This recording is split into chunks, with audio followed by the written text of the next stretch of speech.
Well.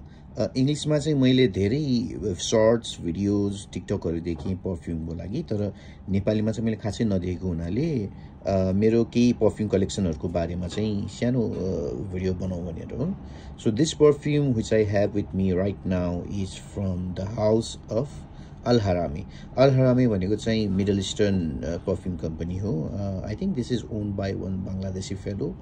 And they उनीहरूले चाहिँ एकदम राम्रो पर्फ्युमहरू बनाउँछ. र यो पर्फ्युममा चाहिँ अहिले जुन मेरो हातमा छ यसको नाम हो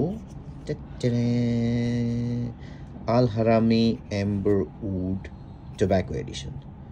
र यो चाहिँ एकदमै लभली पर्फ्युम छ. यो चाहिँ भन्नलाई चाहिँ भन्छ कि inspired from Tom Ford tobacco भनी, तर मैले ओरिजिनल त सुनेको छैन. But this thing is a beautiful scent. भर्खरै सुने कि मैले यो so creamy, so vanillic, so boozy टोब्याकोको जुन स्मेल भएको छ नि, एकदम दामी छ यो चाहिँ होइन. एकदम पर्फ्युमको सेन्ट चाहिँ हरहरी बास्ना छ यसको, हरहरी.